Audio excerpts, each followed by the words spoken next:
Hello students, welcome back to my YouTube channel professor Shubham Tiwari. बात करने वाले हैं आज आपके hashtag number 8 Say's law of market economics के जो सीरीज चालू हुई थी उसमें हैशटैग नंबर 8 जिस स्टूडेंट्स के कॉलेज में ये टॉपिक हुआ है, ये मेंशन इसलिए करो मींस काफी बच्चों का कमेंट ऐड हुआ था कि सर आपने जो इंपॉर्टेंट क्वेश्चंस दिया था उसमें इंपॉर्टेंट क्वेश्चंस नहीं बने हैं, तो इंपॉर्टेंट इंफॉर्मेशन देना चाहता हूं इसीलिए क्योंकि जो बच्चे डायरेक्टली मतलब कॉलेज तो गए नहीं, कॉलेज गए भी तो घूमने फिरने गए एंड एंडिंग में आके क्या किया उन्होंने यूट्यूब पे टाइप किया, सर्च किया कि most important questions of business economics semester 3 और उनको हमारी वीडियो या फिर किसी और सर की वीडियो देखने मिली होगी। बट प्रॉब्लम क्रिएट होता है कि हमने जो इंपॉर्टेंट क्वेश्चंस आपको प्रोवाइड कराए हैं on the basis of Mumbai university. Mumbai university, जिन बच्चों को नहीं पता होगा, इनके पहले मीन्स लॉकडाउन के पहले जो आपका पेपर सेटअप कराया जाता था वो मुंबई यूनिवर्सिटी सेटअप कराती थी एंड जितने भी कॉलेजेस के पेपर होते थे कॉमन, उसके बेस पे हमने कराया इंपॉर्टेंट क्वेश्चंस आपको प्रोवाइड कराया। प्रॉब्लम क्रिएट हुई कि कुछ आप लोग की गलती है, कुछ कॉलेज की, कि मींस एक तो आप लोगों को पता नहीं एग्जैक्ट, जो बच्चों का कमेंट आया था मैं उनको मेंशन कर रहा हूं कि आपको एग्जैक्ट खुद नहीं पता कि आपके कॉलेज में कितना सिलेबस कराया गया, क्योंकि अब ये मींस लॉकडाउन के बाद से जो पेपर सेटअप का काम कर दिया गया वो कॉलेज खुद से कर रही है। तो कॉलेज ने क्या किया, 17 आपके चैप्टर्स हैं इकोनॉमिक्स में, 17 में से उन्होंने 17 चैप्टर्स खुद नहीं कवर करा पाए, तो उन्होंने क्या किया उसमें से सिलेबस को कट किया। अब हो सकता है एंड हुआ भी है कि सेज लॉ जो मॉड्यूल 1 का chapter 5 most important according to Mumbai university के हिसाब से था, इन्होंने क्या किया सेज लॉ को पढ़ाया नहीं। सेज लॉ को नहीं पढ़ाया तो कॉमन सी बात है सेज लॉ का क्वेश्चन बनना उस कॉलेज में पॉसिबल ही नहीं है। तो बच्चों ने क्या किया, जो बच्चों को ऑलरेडी पता ही नहीं है कि भाई सेज लॉ उनके कॉलेज में हुआ है, अदरवाइज नहीं हुआ है। बहुत सारे बच्चों के कॉलेज में ट्रेड साइकिल भी नहीं हुआ है, उन्होंने मेरी वीडियो देख के क्या किया ट्रेड साइकिल रट के बैठ गए कि सर ने बोला 100%। मैं गारंटेड चीज बोल रहा हूँ जिसके कॉलेज में ट्रेड साइकिल हुआ है, features and faces of trade cycle का क्वेश्चन कंपलसरी बना है, गारंटेड बोलो, लिख के दे रहा हूं मैं। सेकंड, अब जिसके कॉलेज में कॉमन सी बात है ट्रेड साइकिल हुआ नहीं तो कहां से क्वेश्चन क्रिएट होगा, कहां से क्वेश्चंस बनेगा।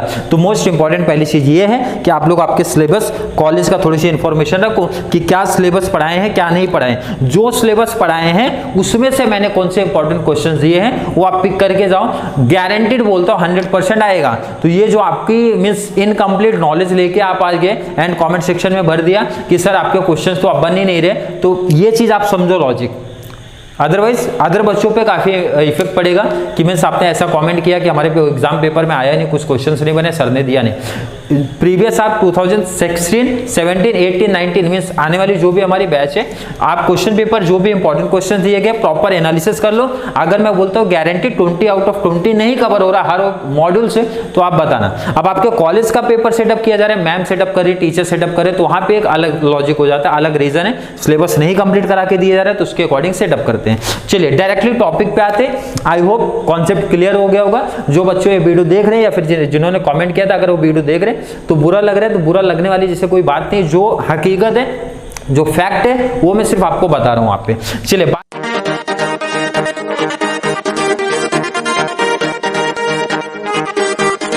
करते हैं डायरेक्टली सेज लॉ। आज हम लोग बात करने वाले सेज लॉ क्या होता है, बहुत ही सिंपल सा कॉन्सेप्ट है। अगर जिन्होंने 2 सेक्टर इकोनॉमी पढ़ा है तो उनके लिए काफी और ज्यादा हेल्प होने वाली है। 2 means says law, money market and हमारे बार्टर सिस्टम, दोनों सिस्टम में हम लोग पढ़ लेते हैं। आज इसकी यही कहानी है। इसके बाद एक और मींस क्वेश्चन सेज लॉ से बनता है, उसके क्रिटिसिज्म पे भी पूछा जाता है क्वेश्चन। बट फिलहाल वीडियो बहुत ज्यादा लेंथी ना करते हुए सीधा टॉपिक पे आते हैं, सेज लॉ क्या होता है, काफी शॉर्ट में समझाने की कोशिश करेंगे। सेज लॉ उनका नाम था मींस सेज लॉ, उनका सेज ने लॉ दिया था इसलिए इसका नाम है सेज लॉ। ये क्लासिकल इकोनॉमिस्ट है, जिनको नहीं पता बच्चे आपको पता होना चाहिए। क्लासिकल इकोनॉमिस्ट ऑलरेडी इंपॉर्टेंट चीज आपके नोट्स रेडी है, नोट्स काफी बच्चों को शेयर कर दिए गए। वीडियो के जस्ट बाद नोट्स एक बार रीड डाउन कर लेना, पूरा कॉन्सेप्ट क्लियर हो जाएगा। अगर आपका एग्जाम कल भी है तो भी क्लियर हो जाएगा। ध्यान से देखो, क्लासिकल इकोनॉमिस्ट में कुछ नाम दे के रखो, डेविड रिगार्डो है वहां पे, एंड अल्फ्रेड मार्शल है। अल्फ्रेड मार्शल का नाम आपने 12th क्लास में काफी ज्यादा सुना है। जेएस मिल है, डीबीशे है, एसी पिगू है। तो ये सब क्लासिकल इकोनॉमिक्स थे। इनकी कुछ अप्रोच थी, कुछ लॉजिक लेके चलते थे जो आप 12th क्लास में पढ़ते आ रहे हो। इन्होंने बोला मैं ऐसा मान के चलता हूँ कि हमारी जो मार्केट है, मार्केट फुल एम्प्लॉयमेंट क्रिएट करेगी। फुल एम्प्लॉयमेंट मतलब हर बंदे को रोजगार मिलेगा, हर बंदे को काम मिलेगा। सर ऐसा प्रैक्टिकल पॉसिबल है क्या? बिल्कुल पॉसिबल नहीं है। बट इनका जम्पशन था, ये बोलते थे मैं मान के चलूंगा मार्केट फोर्स अपना फुल एम्प्लॉयमेंट क्रिएट करेगी। सर कैसे? सिंपल सा लॉजिक एक देता हूं। इन्होंने बोला कि अगर मेरी फैक्ट्री मतलब मेरी कोचिंग में 10 स्टाफ है, हाँ सर है, 10 स्टाफ को मैं क्या करता हूँ 100 पर लेक्चर पर डे ऐसा कुछ पेमेंट करता हूँ, बिल्कुल कर रहा हूँ, या फिर पर मंथ का मान के चलो। तो मैंने क्या किया, इन्होंने क्या बोला कि भाई 100 रुपीज पर मंथ दे रहा था, हाँ सर, टोटल खर्चा कितना सर 1000। अब उसी 100 रुपीज को मैं 50 रुपीज कर सकता हूँ वेजेस। तो इससे क्या होगा, जो 10 लोगों को काम दे रहा था, हमारे पास 10 टीचर तो 20 टीचर हो जाएंगे। मतलब इनका सीधा सीधा लॉजिक था भाई वेजेस को आप कम करो, मींस वेजेस जो प्राइसेस होते हैं फ्लेक्सिबल नेचर की है एंड हम लोग उसके बेस पे फुल एम्प्लॉयमेंट क्रिएट कर सकते हैं। ये इनका लॉजिक था। बहुत ज्यादा डिटेल नहीं जा रहा हूं, बहुत शॉर्ट में वीडियो लेके चलूंगा, इसके लिए आई होप समझेगा। मेन चीजें हाईलाइट आपको यहाँ पे कर दिया कि मीन इन्होंने बोला जो मार्केट फोर्स है फुल एम्प्लॉयमेंट क्रिएट करेगी एंड इंपॉर्टेंट चीज प्राइसेस एंड वेजेस जो है हमारे वो फ्लेक्सिबल रहेंगे। जैसे एग्जांपल मैंने दिया 100 से 50 किया तो कॉमन सी भाई 10 की जगह मैं 20 रखूंगा, मेरा खर्चा 1000 ही है। अब 50 की जगह मैं रेट 25 कर दूं तो और 30 लोग को रखूंगा, खर्चा मेरा कितना आएगा सर 1000 ही आएगा, बराबर है। इन्होंने सिंपल सा लॉजिक किया भाई फुल एम्प्लॉयमेंट, जिसको काम, इन्होंने ऐसा लॉजिक सीधा बोला, शॉर्ट में सिंपल भाषा में बोलूं, इन्होंने बोला जिसको काम की गरज रहेगी वो क्या करेंगे 25 रुपए में भी काम करने को रेडी हो जाएंगे। ये इनका लॉजिक था। इकोनॉमिस्ट जो भी हमारे क्लासिकल इकोनॉमिस्ट थे उनका ये कहना था। एंड मेन इंपॉर्टेंट चीज सेज लॉ की इंपॉर्टेंट लाइन थी,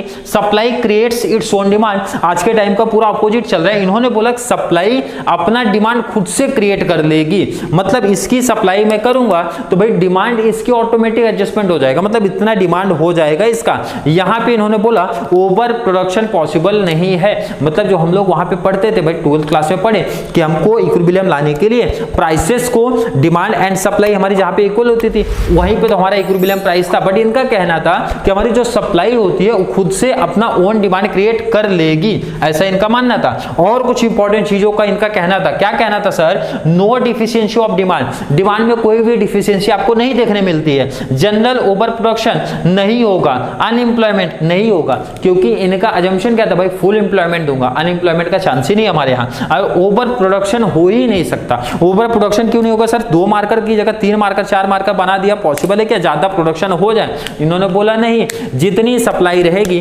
डिमांड ऑटोमेटिक उतना रहेगा। ये किसका लॉजिक था सर? हमारे सेज लॉ का लॉजिक था, इनका लॉजिक था। और इन्होंने ये चीज भी बोला कि हमारे जो ये लॉ है वो barter system and money economy में, दोनों इकोनॉमी में चलेगा। सिर्फ ऐसा नहीं कि बार्टर में चलेगा मनी में नहीं चलेगा, मनी में चलेगा बार्टर में नहीं चलेगा, दोनों चीज में एडजस्टमेंट करके दिखा दूंगा।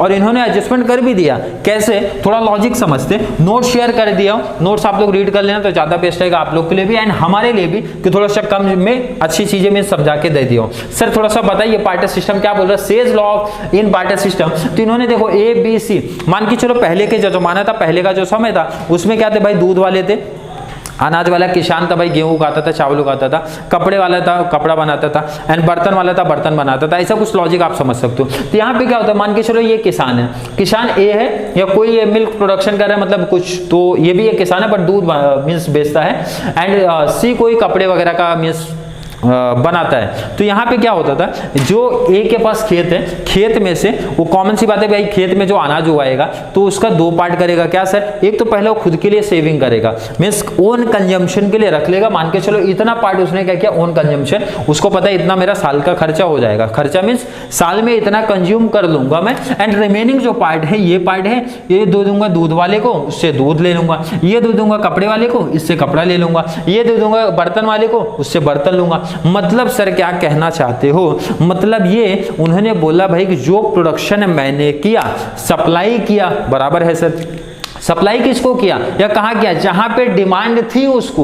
ऐसा इनका कहना है भाई कि मतलब एक्स्ट्रा प्रोडक्शन पॉसिबल नहीं है। जितना प्रोडक्शन किया या तो मेरा ओन कंजम्पशन होगा, अदरवाइज जो मैं सप्लाई कर दूंगा जहां पे उसकी डिमांड है। तो उसकी डिमांड कौन कर रही है? इनके हिसाब से भाई बर्तन वाला कर रहा है, दूध वाला कर रहा है, अदर लोग कर रहे हैं। तो इस तरीके से इन्होंने शॉर्ट में उसको समझा दिया और पूरा डिटेल ना जाके इन शॉर्ट आपको बता दिया कि भाई मनी बार्टर सिस्टम में इस तरीके से उनका लॉजिक लेके आता है। Sir says law in money market means money economy का भी कॉन्सेप्ट कुछ बताइए क्या है। तो इसमें 3 डायग्राम काफी शॉर्ट में लेके चलूंगा, बहुत ज्यादा डिटेल नहीं, क्योंकि बच्चों का एग्जाम कल ही है तो थोड़ा शॉर्ट में चलेंगे, बहुत ज्यादा डिटेल नहीं जाएंगे। सर ये तो 2 सेक्टर इकोनॉमी में आपने बताया था, बस बिल्कुल वही कॉन्सेप्ट है, इसीलिए बोला जिन्होंने 2 सेक्टर इकोनॉमी पढ़ा है उनके लिए बहुत आसान कस्सा कॉन्सेप्ट ये और बनने वाला है। क्या था सर कॉन्सेप्ट, क्या था, मैंने बोला जो हमारे 2 सेक्टर होते हैं, एक तो फर्म होता है, सेकंड हाउस होल्ड होता है। हाँ सर आपने बताया था, तो फर्म जो हाउस होल्ड जो है इनको फैक्टर ऑफ प्रोडक्शन देती है, जो हमारे चारों फैक्टर हैं, तो फर्म इनको फैक्टर इनकम देती है। फैक्टर इनकम मतलब सर हमारे रेंट हो गए, बिल्कुल हो गए, लेबर को क्या पेमेंट होगा सर, वेजेस हो गया, बिल्कुल हो गया, इंटरेस्ट हो गया, एंड प्रॉफिट्स हो गया, बिल्कुल। हाँ सर इनको जो पैसा मिला, जो इनकम इनको मिली है, हाउस होल्ड बाद में इसको क्या करेगा सर, कंजम्पशन एक्सपेंडिचर, मतलब इनके ही गुड्स का डिमांड कर लेगा, मतलब इनका ये कहना था। और ये कब था, जब सेविंग नहीं है। मतलब सर क्या कहना चाहते हो, मान के चलो ये मेरा क्लास नहीं, कुछ तो मैं गुड्स का प्रोडक्शन कर रहा हूँ और ये रूम मेरा भाड़े पे है, तो मैंने भाड़े वाले को भाड़ा दे दिया, मीन्स रूम का जो ओनर है उसको भाड़ा दे दिया, इट मीन्स हाउस होल्ड को मैंने उसका रेंट पेमेंट किया। बाद में रेंट जो उसको दिया, उसने उससे मेरा गुड्स खरीदा, जो मान के चलो मेरा मार्कर बनाने का फैक्ट्री था, उसने उससे मेरे से मार्कर खरीद लिया। मतलब सर यहाँ पे सिंपल सा भाई इसी तरीके से फ्लो ऑफ इनकम चलता है। कब, और ये लोग मान के चलते भाई जितना फैक्टर इनकम है उतना कंजम्पशन एक्सपेंडिचर है, मतलब यहाँ पे कोई भी सेविंग नाम की कोई चीज नहीं है, मतलब मैं कोई पैसा सेव नहीं कर रहा हूं। पहले पार्ट में इनका कहना था ऐसा, मतलब factor income equal to consumption expenditure, in short अगर बोलूंगा तो। मतलब सर जो इनकम बंदे को क्रिएट हुआ वो इनकम से उसने मेरा क्या किया, ये मार्कर खरीद लिया, मतलब कोई भी पैसा नहीं बचा। 100 रुपया उसको भाड़ा दिया, 100 रुपया उसने क्या किया, मेरे से मार्कर खरीदा, मीन्स प्रोडक्शन जितना भी फैक्टर इनकम दिया था उतना उसने कंजम्पशन एक्सपेंडिचर कर दिया। सर अगर सेविंग करेंगे तो क्या होगा, तो इन्होंने दूसरा लॉजिक भी दिया कि भाई सेविंग करोगे तो क्या होगा। देखो बहुत हार्ड कॉन्सेप्ट नहीं, इसलिए थोड़ा सा इजी में जा रहा हूँ, थोड़ा सा फास्ट में जा रहा हूँ, कुछ बच्चे कमेंट ना करना, थोड़ा सा आराम से पढ़ना, नोट्स थोड़ा सा रीड डाउन कर लेना आप लोग। एग्जाम टाइम है इसलिए थोड़ा सा समझ के चलो, एग्जाम नहीं होता तो थोड़ा सा बहुत स्लो कॉन्सेप्ट जाते हैं, बहुत आराम से समझाते हैं आपको। सेकंड चीज बोला कि अगर फर्म सेम वही लॉजिक, फर्म हाउस होल्ड को दी, बट हाउस होल्ड को मान के चलो 100 रुपया उसको दिया, बट उसने मेरे से 80 रुपए का ही मार्कर खरीदा, तो ये 20 का जो सेविंग है सर ये क्या होगा। तो इन्होंने बोला कि सामने वाला जो सेविंग है या तो सेविंग रखेगा या फिर वो पैसों को इन्वेस्टमेंट कर देगा, लेकिन मैं सेकंड केस में मानूंगा सेविंग इक्वल टू इन्वेस्टमेंट, मतलब 20 रुपया बचाया, इसका मतलब वो 20 रुपया इन्वेस्टमेंट किया, ऐसा मानूंगा मैं। कौन से केस में सर, सेकंड केस में। मतलब सर थोड़ा सा क्या लिखेंगे बताइए, नोट्स दिया है बेटा आप लोग पढ़ लेना, थोड़ा सा बस एक्सप्लेन करता हूं क्या कॉन्सेप्ट वहां लिखा गया, आई होप समझेगा। फर्म ने फैक्टर इनकम दिया, किसको सर, हाउस होल्ड को दिया, बिल्कुल दिया। अब पहले केस में क्या था, 100 रुपया दिया, 100 रुपया सामने वाला क्या कर रहा था, कंजम्पशन एक्सपेंडिचर पे कर रहा था। बस इसमें ये हो जाएगा कि बस 100 की जगह इसको फैक्टर इनकम दिया 100 रुपए, अब ये मींस कंजम्पशन एक्सपेंडिचर कर रहा है 80 एंड ये 20 रुपया बचा रहा है, सेविंग कर रहे हैं। कर सकते हैं हाँ सर, प्रैक्टिकल तो कर दे भाई, पूरा जो सैलरी आती है खर्चा थोड़ी करते हैं हम क्या करते हैं उसमें से अपना महीने का जो घर का राशन खर्चा पानी जो भी रहता है वो निकाल देते हैं, बाकी पार्ट हमारा सेविंग करते हैं। तो इन्होंने बोला मैं मान के चलूंगा सेविंग इक्वल टू इन्वेस्टमेंट, मानूंगा मैं, ऐसा मान के चलूंगा, बिल्कुल है, मान लो सेविंग इक्वल टू इन्वेस्टमेंट मान लो, ऐसा बोल रहा है। लेकिन प्रॉब्लम क्रिएट होगी सर, अगर मगर ये बोलना चाहते सर अगर सेविंग इक्वल टू इन्वेस्टमेंट नहीं हुआ तो क्या करूंगा, अगला केस क्रिएट होगा, बिल्कुल क्रिएट होगा। बहुत सारे बच्चों को प्रॉब्लम क्रिएट कर रहे हैं सर कि ये क्या डायग्राम है, कुछ लॉजिक समझा नहीं, क्या बना रहे हैं लोग, ध्यान से सुन लो, समझ लो, कॉन्सेप्ट अपने आप क्लियर होगा। हाँ सर समझाइए। एक होता है हमारी सेविंग, बिल्कुल सर, इसका देखो थोड़ा सा एक लॉजिक लगा के समझो, आपको कॉन्सेप्ट क्लियर करा दूंगा। एक होता है सेविंग, देखो हम लोग जो नॉर्मल पब्लिक है भाई, गरीब लोग हैं, मींस कम कमाने वाले लोग हैं, जैसे हम जैसे लोग जो होते हैं वो क्या करते हैं सर कि जो भी हमारी मंथली सैलरी होती है, इनकम होती है, मान के चलो जैसे मैं महीने का 8,000 रुपये कमा रहा हूँ, तो 8,000 में से 6,000 तो मेरा खर्चा हो रहा है, 2,000 बच रहा है, तो मैं उसको क्या करता हूँ, 2,000 भाई कभी भी इमरजेंसी लग सकता है, मैं बैंक में डिपॉजिट करता हूँ। मान के चलो एग्जाम्पल एक लॉजिक समझा रहा हूँ, ऐसा लिखना नहीं है, सिर्फ एक सेंस दे रहा हूँ। तो मैंने क्या किया, 2,000 रुपये क्या किया, सेव किया, बिल्कुल सर 2,000 सेव किया। अब इसका कॉमन सी बात है, बैंक मान के चलो बैंक में किया तो बैंक मेरे को कुछ तो इंटरेस्ट भी देने वाली है, हाँ सर इंटरेस्ट तो देगी, मान के चलो ये 5% है, बिल्कुल है, ध्यान से सुनना समझना। सेविंग मैंने किया, मैंने किया 3000, अब बैंक ने रेट भी बढ़ा दिया 8%। मतलब सर क्या है, मतलब मैं ये बोलूंगा अगर मेरा इंटरेस्ट रेट होता है हाई तो इसका मतलब मेरी सेविंग भी हाई होगी। मतलब कॉमन सी बात है भाई, इंसान की नीयत है, जहां प्रॉफिट देखेगा वहीं भागेंगे। तो उन्होंने क्या किया, बैंक वाले ने बोला भाई जहां पे आपको 5% दे रहा था इंटरेस्ट 8% लो। तो मैं सोचूंगा यार 2000 तो 2 5 मैं 100 रुपया मिलता था, आप क्या करता हो 2000 जमा करता हूँ, मीन सॉरी 2000 करता था, अब 3 करूँ 4 करूँ, ज्यादा करूँ, क्यों, प्रॉफिट ज्यादा मेरे को दिख रहा है, मीन रेट ऑफ इंटरेस्ट ज्यादा है। अब एक काम करता हूँ, बैंक ने और बढ़ाया तो और हो सकता है, अब उसका अपोजिट भी तो हो सकता है, मीन्स इंटरेस्ट रेट मेरा कम हुआ तो इट मीन्स मेरा सेविंग भी तो कम हो गया। समझा, बिल्कुल सर समझा। इसका मतलब ये इन शॉर्ट बोल सकता हूँ क्या कि दोनों में डायरेक्ट रिलेशन दिखाई दे रहा है, बिल्कुल सर दिखाई दे रहा है। It means interest rate of high होता है तो मेरी सेविंग भी हाई होती है, इंटरेस्ट रेट ऑफ हमारा लो हुआ तो सेविंग भी हमारी लो हुई। तो ये जाएगा कहाँ भाई, ये 2000 मैं यहाँ सेव नहीं करूंगा तो क्या करूंगा। तो सर दूसरा चीज रेडी है ना हमारा, कौन सा, अगर इंटरेस्ट रेट लो हुआ है तो कॉमन सी बात है ये पैसा मैं इन्वेस्टमेंट कर दूंगा, मतलब मेरा इन्वेस्टमेंट हाई होगा। ध्यान से सुनना समझना, यही मिस्टेक हो रहा है लोगों का। एंड सेकेंड चीज मैंने बोला मेरा इंटरेस्ट अगर हाई है तो भाई इन्वेस्टमेंट क्यों करूँ, जब मेरे को बैंक ही मतलब मान के चलो सेविंग बैंक वाले, सेविंग बैंक में ही मेरे को रेट ऑफ इंटरेस्ट ज्यादा मिल रहा है तो मैं अदर जगह कहीं इन्वेस्ट क्यों कर रहा हूँ, मैं वहीं पड़े रहने दूंगा ना पैसा। मतलब इंटरेस्ट अगर मेरा हाई है तो इन्वेस्टमेंट मेरा लो है, इन्वेस्टमेंट मेरा लो है। ध्यान से समझ लेना, लॉजिक समझ लेना। एक सिंपल से कॉन्सेप्ट सिर्फ समझाने के लिए एग्जांपल दिया, ध्यान रखना प्रैक्टिकल मत उसको समझ लेना टॉपिक के हिसाब से। मैंने बोला दो ऑप्शन है, एक तो मैं शेयर से डिबेंचर कुछ खरीद लेता हूँ, हाँ सर कर लेता हूँ, कहीं इन्वेस्ट कर देता हूँ, हाँ सर कर देता हूँ। और एक होता है मान के चलो बैंक मेरा कुछ रेट ऑफ इंटरेस्ट दे रहा है, बैंक का रेट ऑफ इंटरेस्ट ज्यादा रहेगा तो मैं वहां क्यों इन्वेस्ट करूंगा। मतलब सर बैंक का रेट ऑफ इंटरेस्ट बढ़ा तो मेरा सेविंग बढ़ा और इन्वेस्टमेंट मेरा कम हो गया। बिल्कुल यही लॉजिक है, यही लॉजिक चल रहा है। रेट ऑफ इंटरेस्ट कम हुआ तो मैं वहां पैसा क्यों लगाऊंगा भाई। आदमी की सोच क्या होती है, प्रॉफिट कमाना है भाई, प्रॉफिट रेट ऑफ इंटरेस्ट मुझे कम मिलेगा तो मैं इन्वेस्टमेंट कर दूंगा ना, मैं सोचूंगा भाई वहां ज्यादा इनकम है, वहां ज्यादा बेनिफिट वहां कर देता हूं, यही तो लॉजिक है। हाँ सर इसका मतलब इसके बीच में कौन सा रिलेशन है, दोनों के बीच में सर डायरेक्ट रिलेशन है। दोनों के बीच में कौन सा रिलेशन है सर, नेगेटिव रिलेशन है, इट मींस इनवर्स रिलेशन है। सर नेगेटिव डायरेक्ट कहीं पढ़ा हुआ सा लग रहा है, sir supply curve demand curve पढ़े हो, बिल्कुल कि बस वही बेस ले लो। ये supply curve means saving curve हो गया और ये जो है डिमांड कर्व मतलब इन्वेस्टमेंट कर्व हो गया। क्योंकि हमको पता है कि जो अपवर्ड लाइन जाएगी, अपवर्ड हमारी कहां पे जाती है सर, अपवर्ड हमारी डायरेक्ट होती है, अपवर्ड की तरफ जाएगी, मींस डायरेक्ट रिलेशन हमारे अपवर्ड की तरफ शिफ्ट होंगे एंड जो लोअर होता है वो डाउनवर्ड की तरफ शिफ्ट हो जाएगा।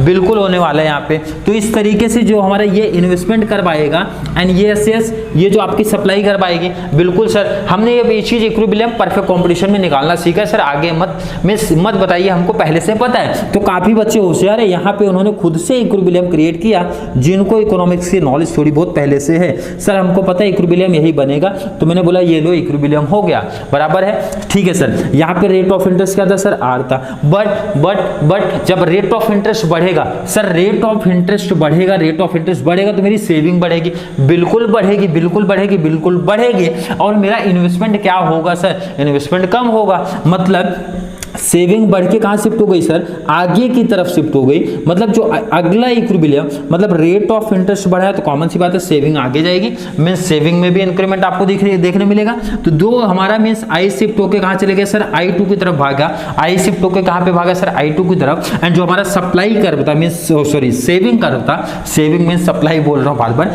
सेविंग कर्व था वो ई से शिफ्ट होके सर इक्विलिब्रियम पोजीशन बनाया हमारा E2 पे बना रहा है। तो मतलब ध्यान से रखना, थोड़ा शॉर्ट में लिखा रेट सॉरी एक्स एक्सिस पे सेविंग एंड इन्वेस्टमेंट है नहीं, मान लो ये एक्स एक्सिस है, मान लो वाई एक्सिस है। नोट्स में ऑलरेडी प्रिपरेशन करके दिया हो तो नोट शेयर किया, वहां पे कर लेना। एंड हाँ जो बच्चों को नोट्स मिले थोड़ा सा चेंज करना कि एस कर्व नहीं खींचा, वो खींच लेना आप लोग। एंड पहले पॉइंट में सप्लाई कर्व लिख दिया वो सप्लाई कर्व के प्लेस में वहां पे कर लेना सेविंग कर्व। दो चीज का मिस्टेक है, थोड़ा चेंज कर लेना, सही कर लेना, नहीं तो बच्चे कंफ्यूजन में क्रिएट हो जाएंगे, इसलिए बता रहा हूं। Rate of interest sir high होगा, बिल्कुल होगा। सेविंग क्या होगा सर, हाई होगा। इन्वेस्टमेंट क्या होगा, लो होगा। कॉन्सेप्ट क्लियर है? हाँ सर बिल्कुल क्लियर है। यहाँ तक के कॉन्सेप्ट काफी स्पीड में पढ़ा है, कुछ बच्चों का कंफ्यूजन चल रहा होगा सर क्या पढ़ा, इस तरीके से सोच रहे होंगे क्या पढ़ा दिए, बहुत स्पीड में गया मुझे भी पता है, बट ये भी थोड़ा मुझे ध्यान में रखना था। ज्यादा अगर लेंदी खींचूंगा और पता चला शेज लॉ किसी बच्चे को कॉलेज में नहीं हुआ तो बेनिफिट बेनिफिट ही नहीं मिला ना उनको कि ये वीडियो मेरा इतना मेहनत करने के लिए। तो आई होप यहाँ तक का कॉन्सेप्ट क्लियर है। सीएज लॉ जिसके एग्जाम में भी आएगा अच्छा स्कोर करेंगे, मिस अच्छे से प्रैक्टिस करके आप लोग को चले जाना है। तो चलिए मिलते हैं नेक्स्ट क्लास में अदर टॉपिक अदर सब्जेक्ट के बारे में बात करेंगे। तब तक के लिए बहुत शुक्रिया, बहुत धन्यवाद। वीडियो को शेयर करते रहो, चैनल को लाइक करते रहो, अच्छे कमेंट ऐड करते रहा करो। एंड जो बच्चों का एग्जाम है थोड़ा सा अच्छे तरीके से प्रिपरेशन करते रहो ताकि बहुत अच्छे तरीके से आपका पेपर कवर हो। एंड इंपॉर्टेंट लास्ट चीज फिर वही बोलूंगा कि आप लोग पहले तो ये क्लियर कर लेना कौन कौन से टॉपिक्स आपके कॉलेज में हुए हैं, वही इंपॉर्टेंट क्वेश्चन मेरे वीडियो के माध्यम से वीडियो के थ्रू वही लेना, नहीं तो फिर बच्चों को प्रॉब्लम क्रिएट होगा। और सर की अच्छी तारीफ कॉमेंट बॉक्स में ऐड करेंगे, जैसे कुछ बच्चों ने ऐड किया है, या फिर पर्सनल मैसेज में कर देते भाई। तो इसीलिए मेरा सजेशन है पहले आप ये क्लियर कर लो कॉलेज में क्या चैप्टर्स पढ़ा के दिए हैं, वो चैप्टर या क्या पोर्शन पढ़ा के दिए हैं। क्योंकि मैंने जो इंपॉर्टेंट क्वेश्चन दिया है वो मुंबई यूनिवर्सिटी के बेस पे दिया था। आपके कॉलेज पेपर सेटअप कर रहे हैं तो भाई जितने सिलेबस कराएं उसमें में से ही आएंगे, ठीक है। तो आपको उस चीज ध्यान में रखिए और प्रैक्टिस करना है। तो चलिए मिलते हैं नेक्स्ट क्लास में, तब तक के लिए थैंक यू सो मच।